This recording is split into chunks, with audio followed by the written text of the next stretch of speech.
for the influencers panel, I want to first introduce the moderator of the panel. He's a really good friend of NFT Bucharest, a good friend of mine, and also the devil's advocate. Let's welcome with the biggest round of applause, Sergiu Vasilescu, managing partner at Vidilo Group. Woo, woo, woo, woo.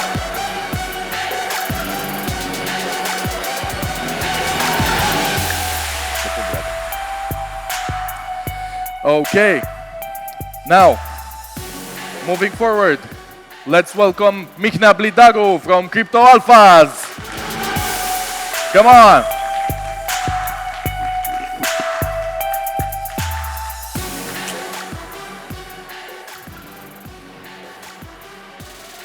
And the even shorter version, let's get Alexandru Hobincu on the stage from Cryptoholics 101.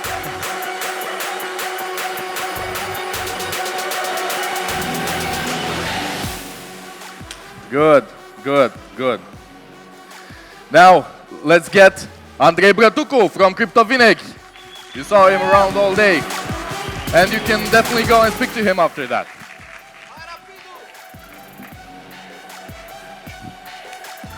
And last, but not least, let's welcome MisterSpread from Paradigm Shift. Let's fucking go! That's the spirit! Yeah, uite. He left me like that. He left me like that. Good.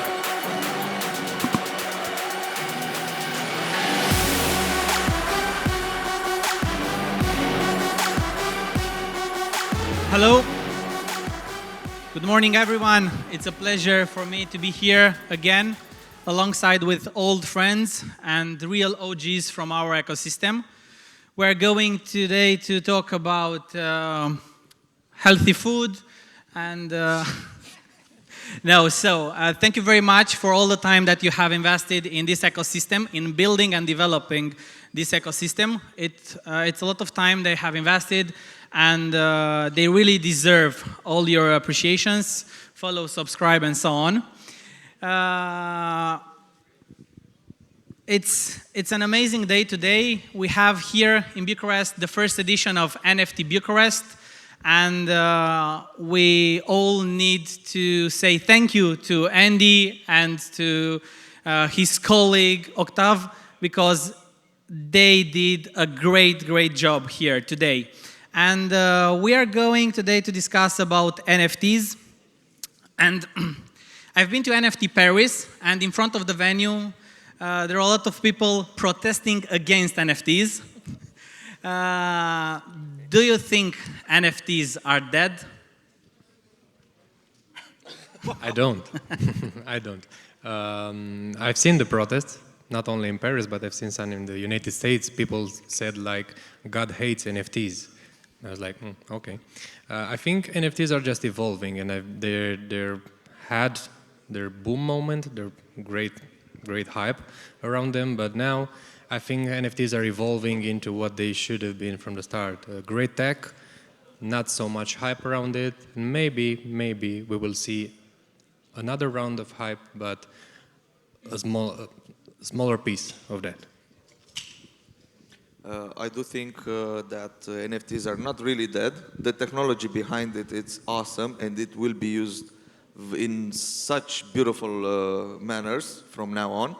I just think the hype for NFTs like crazy apes, elephants, penguins, and stuff like that, it's not really on the trend right now, because unfortunately we live in a world where the trends are coming very fast and going very in the same way, like rapidly. So I guess the trend kind of went down. Probably it will start another trend regarding NFTs. I don't know, wear them on your forehead or something like that. I agree with Hobincu, and I think everything is cyclical. If we talk about traditional markets, if we're going to talk about any other type of markets, I think the same thing with NFTs. And to quote Ayrton Senna, and I hope I'm going to quote him perfectly, it's not that easy to pass 10 cars in sunny days, but it's going to be much easier when it's rainy outside. So if you're building NFTs or if you're within NFTs communities or in crypto in general, I think this is the best time to be involved. I think this is the best time to do your research and find good projects, because now it's rainy outside. So we don't have that hype. We don't have NFTs growing left and right. We don't have tokens growing left and right. But I think the comeback is going to be very, very strong. Yeah, I would like to add something. NFTs are looking dead right now, but they are not.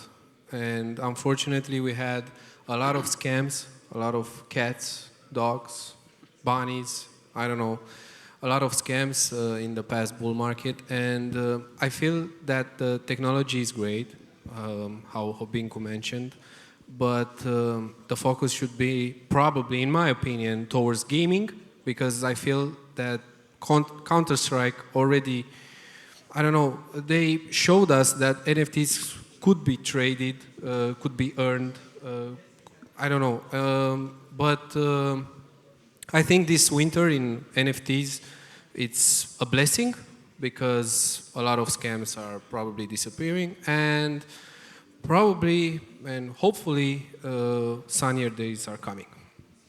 Good, so the conclusion is obvious, just in front of our eyes. The technology is awesome. Unfortunately, is managed by humans. Okay, so it looks like fungible tokens are back. What about NFTs? Do you think we are going to see a next bull run for NFTs in the next 2 months or 3 months? I mean, by the end of the year?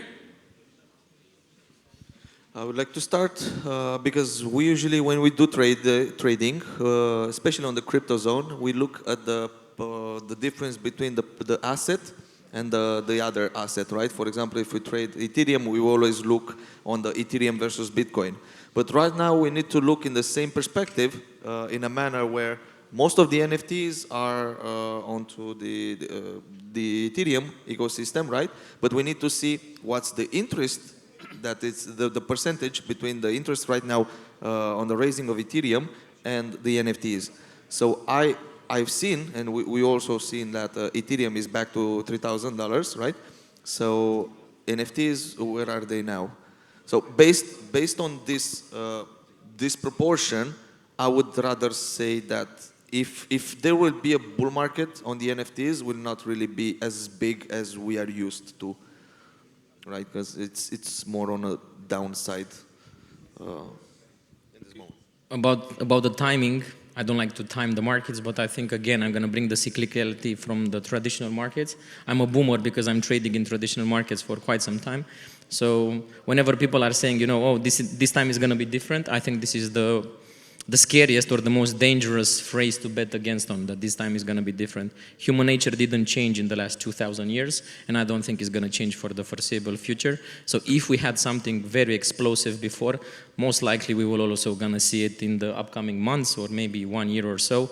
Imagine that one of the candidates for the elections in the United States, Donald Trump, he launched 2 or 3 NFTs collection on different blockchains, and we are just talking right now if NFTs are dead. And actually, he had a press release yesterday, and he was speaking and he was making fun of Joe Biden, that he does not have any clue what are the cryptos, and if he's going to be elected, he's going to support cryptos and NFTs. So I would say that 2025 has a lot of surprises for people who don't think that we're going to have the same type of cycles or even more explosive than before. I think that we're just getting started. I think that we're the misfits. I think that everybody who are here now in the audience, we are just the people who were buying stocks in the IT sector in 2000 or 2001 after the dot-com bubble, and we are just scratching the surface of the possibilities that the whole NFT sector offers, because a lot of people have the misconception thinking that NFTs are just pictures, dogs, cats, etc.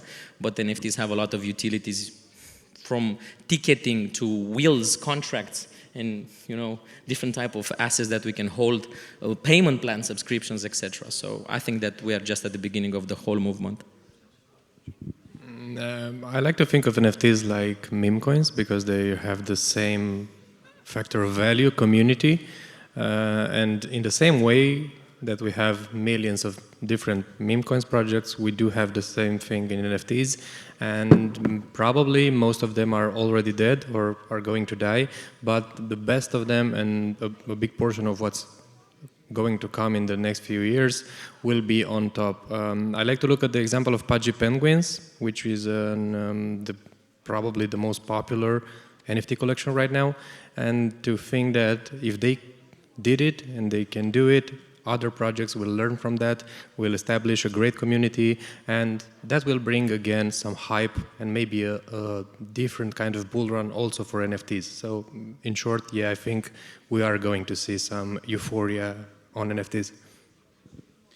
Good. So we should learn from that. But it was, I think last year someone said, don't learn from your mistakes because you are important for someone else. Because if you don't learn from your mistakes, you're important from another one who is making money. So even if you're learning or not, someone is able to bet against you. So that's why it's extremely important to, let's say, write down our emotions and our feelings when you take a decision. And afterwards, we are able to check that emotion in order to discover if we can improve something.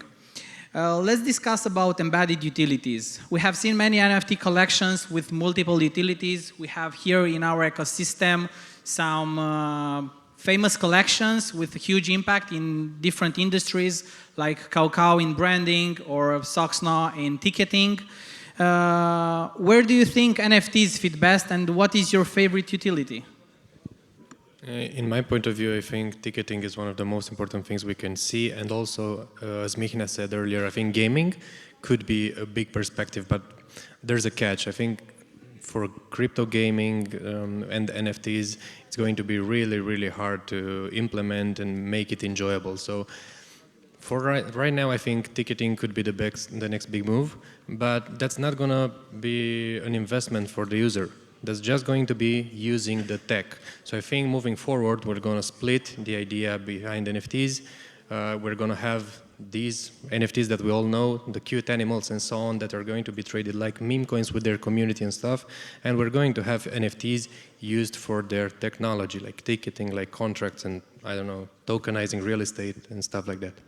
I think gaming the most. You played WoW. You played WoW. Did you play WoW? Diablo. Diablo. Did you play WoW? Yeah. So basically in World of Warcraft, if you guys don't know, there were 2 swords dropped by Illidan. You know them? For the rogue. Those swords dropped very, very hard. Those 2 swords could have been some NFTs and could have been traded with other players who didn't want to farm them or spend time on killing the boss.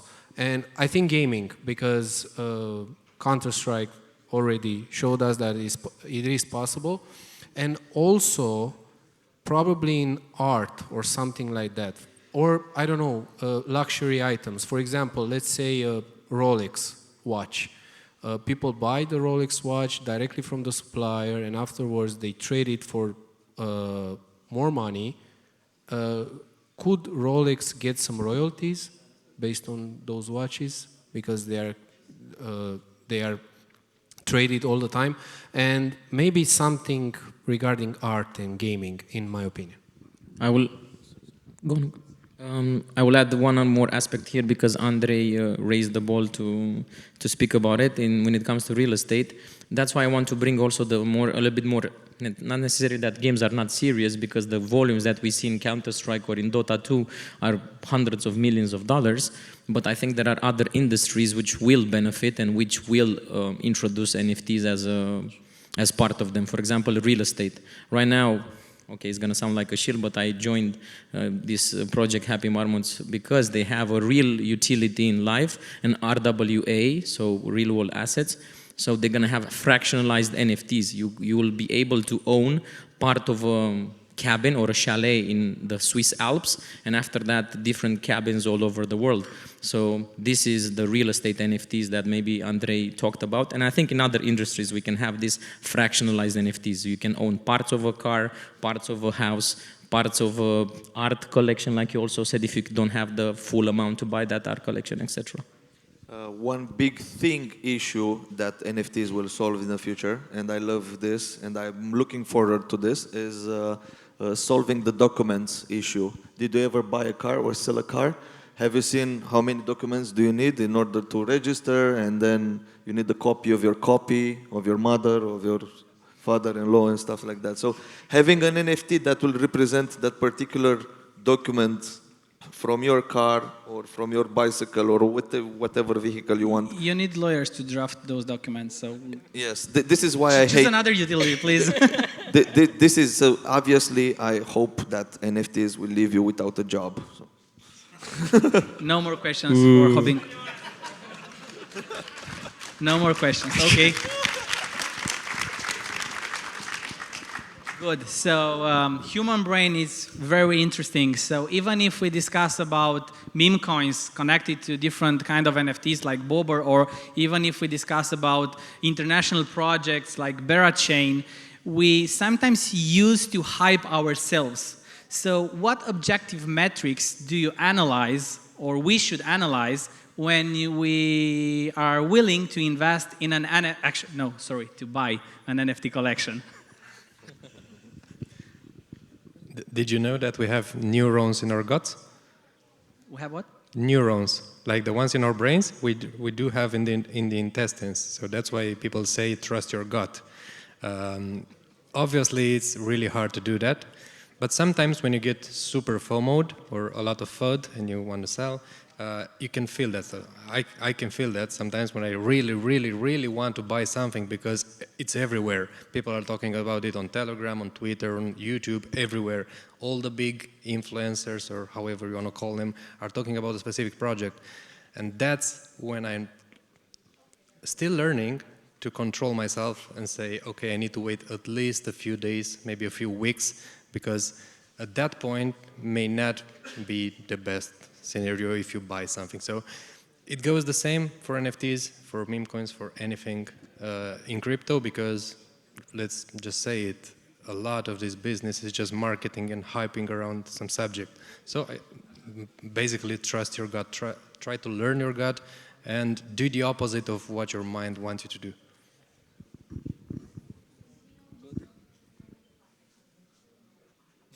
Okay, I will say it. You will say that you need a lawyer to check all the documents. To be honest, I forgot the question. So the question is related how you managed FOMO and FUD, and what objective metrics do you analyze when you plan to buy an NFT? Actually, a couple of NFTs from a collection of NFTs. Okay. Regarding FOMO and FUD, let's say, for example, if I see something quite often on every social media, I tend not to buy it. If it's too popular, I think it's just too late, in my opinion. And quite honestly, I'm not... Sometimes I'm buying the FUD. I love to buy the FUD. I don't know why. Because every time... Let's take Solana, for example. Because we had Sam Bankman-Fried around here. I saw him with the T-shirt with FTX. Yeah, Solana had a lot of FUD, and I bought some Solana, not much, because it can't go indefinitely down. It should go up at some point. And I think when you feel the FUD, probably you should think about buying something, and when you're having FOMO, you should not. I mean, in my opinion, every time I'm feeling FOMO, I'm not buying, because I feel like it's just too late. Sometimes it's wrong, but I think that's the best decision, in my opinion. And regarding NFTs, probably the community. I mean, just look at the community, and if the hype was built, probably it's okay. I'm still a boomer when it comes to investments because I come from traditional finance. So whenever I look at an NFT collection, I look at the same things. I look at the team, I look at the vision, I look at partnerships, I look at their competition, their market, how they position themselves, and how they have their go-to-market strategies, etc. Well, this is for usual collections. I had collections, for example, like Richard, when I said, okay, where do I send the money? Because it was a humanitarian cause. So this is totally different, but look, this is another utility that an NFT collection can offer. You donate money or you mint your NFTs for Richard, and children from Romania, they're gonna get the operation on their heart diseases. So there you go.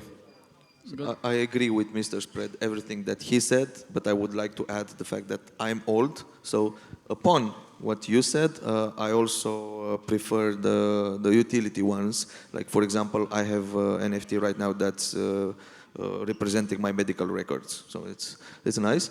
And also regarding the FOMO that you said, a thing that we from the traditional market learn is that you should never FOMO. So I learned that it's sometimes cheaper to throw my laptop on the window rather than get FOMO into some project. So that's why I have more laptops thrown on the window rather than NFTs. So it's Good. So we're going to discuss about communities. But firstly, I have a fresh idea, and was related our ecosystem. We have to admit that in Romania we have a small but strong crypto ecosystem. Do you know any international company, VC or big guy that is looking to access or to invest or to buy NFTs that were minted or created in Romania? I'm gonna be very honest with you. I'm honored and I was shocked and surprised in the same time, because after NFT Paris, I had an amazing interaction with Van X Web3 branch, which is Segment. They're located in Germany. For the people who do not know who is Van Eck, is one of the Bitcoin ETF issuers in the United States. So I talked with their Web3 branch with Segment, and they are very interested in investing in projects who have real-life utility. They're very interested in the hiking sector, let's just say like this. But from other sources, I talked to people who know that Pantera is interested in Romania. Franken Templeton is interested in investing in projects in Romania. For the people who do not know, Franken Templeton were the ones who managed Hidroelectrica IPO on the Romanian stock market. I know that BlackRock is currently looking towards the Romanian market. And right now, before this panel, I joined the panel from Fabiz, from Mr. Sorin, and I saw that Romania will overtake a lot of economies in Europe by 2032. So I think we are just scratching the surface, and we should look more towards our community, because I think we're going the right direction. Good. I feel that you should follow MisterSpread, because I have the feeling that he's preparing something for us. Regarding your question, I think we are trying to be super patriotic, which is not bad, it's not wrong, but I think the tech world is kind of borderless and crypto is borderless. So I don't think big money or these big guys or these funds really care about Romania or Hungary or Serbia or Spain or any other country. They care about the money. So if the project is good, be it meme coin, be it NFT, be it DeFi, they are going to go there. They don't care if it's a Romanian team or if it's, I don't know, coming from anywhere. So basically, I think, yeah, they would invest in something coming from a Romanian team, but we need a good product, and we need, or at least the amount of hype that they get outside this border. So I was very curious 1 week ago to see what happens with the children that are becoming international top leaders in their segment, especially at math and science and stuff like that. And it seems like most of our children are going outside abroad. So we have like mathematicians that win the Mathematic Cup in 2022, 2021. They're everyone outside. So that's quite an issue, because we would like to have Romanian projects, but probably we have many more Romanians working at international projects than we thought about.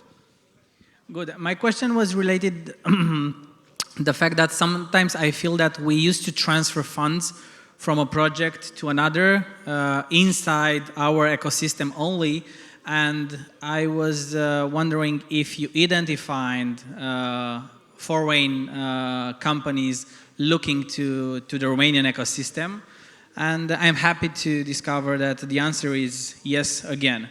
So regarding communities, communities are extremely important, was mentioned as one of your objective metrics.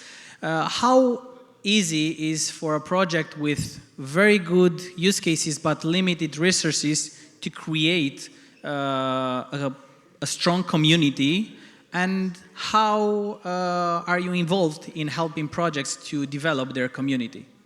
Cats. Cats, it's a good way to develop community. No, I'm just joking. Of course, there's an important part of the project, and we also should, as a matter of fact, we use it as a metric, the community, right now. Because if you have a very good project but zero community, that's never gonna get out from the bottom. So I think of what I've seen and what I've worked with so far is a very honest and close connection with the community from the leader of the project really helps. I mean, I've seen leaders that have weekly calls in the community, if it's either Telegram or Discord or whatever you name it, Twitter, but they have like weekly calls and they say, hey, this week we are solving this and we thought about going into this direction with the project, and it's somehow the community feels included in the project, and in this way you keep them together. I agree fully with Hobincu. I think one of the things that builders and community leaders or project leaders tend to forget is that the community is the heart or the lifeblood of your project, especially in Web3, where the connection between the community and the team and the leader of the project is so close, it's so intimate. In Web2, you have to do studies, you have to pay like a third party to do some audits to get some feedback from the market. Right now, right here in Web3, you have the chance to speak with the end user, and the end user will always be the most critical part of what you're doing and what you're building. So take that feedback, of course, not from stupid FUD, but from people who are buying your product, using your product, are engaged in your community. So I will always say, don't forget your beginnings, because a lot of leaders, what they do, they are among their community in the beginning. After that, they grow and they forget where they started. So in Web3, I think this is the biggest asset that you have, is the community. Money, VCs, partnerships, they come and go, but your community will always be there. And I think that's the lifeline of any good project. Yeah, totally agree with both of you. Also, I feel like a good community should have transparency from the owners. Speaking about the goods and also speaking about the bads, because a lot of projects are just showing the good part but never the bad one. And I feel like if you're showing some bad parts of the projects, which you will say that we will probably resolve this issue in the following months or whatever, you become more human. Also, another thing that I saw that a lot of projects are not doing it is humanizing the project. I mean, behind every project, behind every business, there are some humans. And sometimes projects are just staying hidden behind their keyboards and not showing, I don't know, the human part of the project. Because sometimes people are just falling in love with someone just because, I don't know, it's a good speaker or it's handsome or whatever. And sometimes projects are just, I don't know, never answering this human interaction. I don't know. I mean, I really think that projects should show a lot more, I don't know, human side of the project. I mean, we are these four guys, we are building this. Look, we are here drinking a beer, thinking about you guys, working on this feedback that you gave us last week. And this is something that I never seen before. I mean, I really think that community could come next to some guys that are more friendly with their community. soft and friendly advice for all founders. Web3, it's a very sensitive and emotional ecosystem. We need and we want founders to be present in AMAs, even if you are now an enterprise or a big company that raised with the community 2, 3, 4, or 5 millions. You need to be there, even if now you have you hire someone for business development or creating press releases and so on, or if someone is preparing your speech. Web3 needs Web3 needs founders in AMAs and in communities. So I've discussed with them. So this is a strong, soft, and friendly advice for founders. Am I right? True. Yep. So let's speak a little bit about fake or Sergiu. Yeah, just its last question. It's about fake or sustainable trends. Do you think airdrops will remain a statement in this industry, or it's only a trend? Yes, I think so, because it's not a new trend. Airdrops were here from the day one.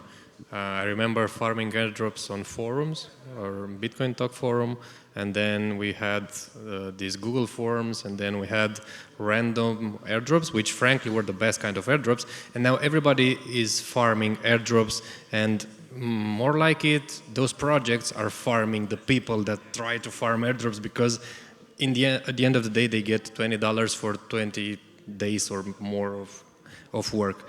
So for now, I think, yeah, you're not going to get much money out of airdrops. Maybe 1 or 2, 3 good airdrops per year, but most of them are shit. So I don't know. Try to focus somewhere else, because it might be better. Yes, they will remain. Airdrops are an excellent way to create waves of people into the project. So basically, probably it will develop or evolve in some other kind of airdrops, but they will still be here. Yeah, they're here to stay. They're just an onboarding tool, in my opinion, and if you airdrop shit, the communities, they're gonna know that it's shit and they're not gonna use it, they're just gonna throw it to toilet. So bring value, get information from your community, build the real product, and build it from the shoes. I know I'm gonna sound like a broken record. Build it from the shoes of the user, not from the shoes of the builder. And after that, do a airdrop with some things that they actually want and need, and I think you're gonna be fine. Thank you very much, guys, for your time and for those important advices.